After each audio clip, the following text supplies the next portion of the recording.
வணக்கம், இது crime time. நான் பாலவேல் சக்கரவர்த்தி.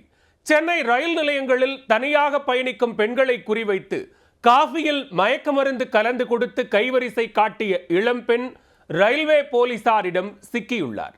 சிசிடிவியில் சிக்கிய பெண் போலீசாரிடம் வசமாக சிக்கியது எப்படி? கைவரிசை காட்டி வந்த பெண்தான் தற்போது போலீசாரிடம் சிக்கியுள்ளார். காஃபியில் மயக்க மருந்து கொடுத்து நேக்காக கொள்ளையடித்து விட்டு சிசிடிவிக்கு முகத்தை காட்டியபடி கேட்வாக் நடந்து சென்ற பெண் சிக்கியது எப்படி?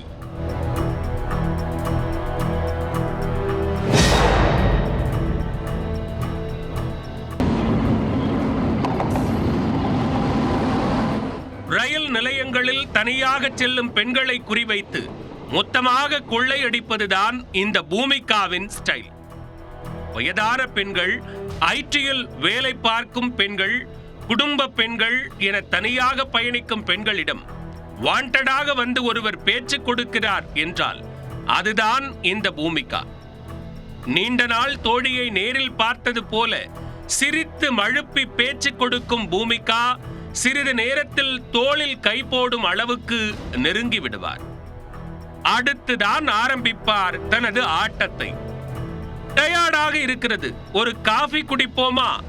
நான் சென்று வாங்கி வருகிறேன் என பாசமாக கொக்கி போட அவர்களும் ஒரு காஃபி தானே, குடித்தால் போகிறது என ஓகே சொல்லி விடுவார்கள். காஃபி வாங்குவது போல கூட்டத்திற்குள் செல்லும் பூமிகா ஏற்கனவே தயாரித்து வைத்திருந்த மயக்க மருந்து கலந்த காஃபியை ஊற்றிக்கொண்டு ஏதோ கடையில் வாங்கி வருவதை போல உற்சாகமாக வந்து கொடுப்பார்.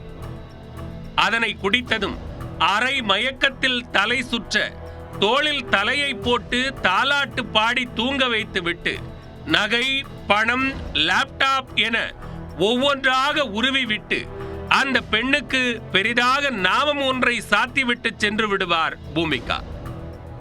மயக்கம் தெளிந்து எழுந்த பின்தான் அந்த பெண்ணுக்கு பூமிகாவின் வண்டவாளம் அனைத்தும் புரிய வரும். கடந்த ஜூன் 12ஆம் தேதி தஞ்சை செல்லும் தன்வந்திரி எக்ஸ்பிரஸ் ரயில் தாம்பரம் ரயில் நிலையத்திற்கு வந்தபோது இளம்பெண் ஒருவருக்கு காஃபியில் மயக்க மருந்து கொடுத்து அவரிடமிருந்து லேப்டாப்புகள் மற்றும் தங்கச் செயினை பறித்து சென்றார். அதே போன்று கடந்த 17ஆம் தேதி எழும்பூர் ரயில் நிலையத்தில் மற்றொரு பெண்ணிடம் காஃபியில் மயக்க மருந்து கலந்து கொடுத்து தங்க தாலி மற்றும் பணத்தை பறித்து சென்றுள்ளார். திருட்டு ராணியை பிடிக்க களத்தில் இறங்கிய ரயில்வே போலீசார் சிசிடிவி காட்சிகளை பார்த்தபோது கொள்ளையடித்து விட்டு வீர நடை போட்டு வந்த பூமிகாவை அடையாளம் கண்டனர். மறுநாள் யாருக்கு காஃபி கொடுப்பது என யோசித்துக் கொண்டிருக்கும் போது சுற்றி வளைத்து பிடித்தனர் போலீசார். அவர் இதுவரை எத்தனை பேரிடம் ரயிலில் மயக்க காஃபி கொடுத்து கொள்ளையடித்துள்ளார் என்பது குறித்து தொடர்ந்து விசாரணை மேற்கொண்டு வருகின்றனர்.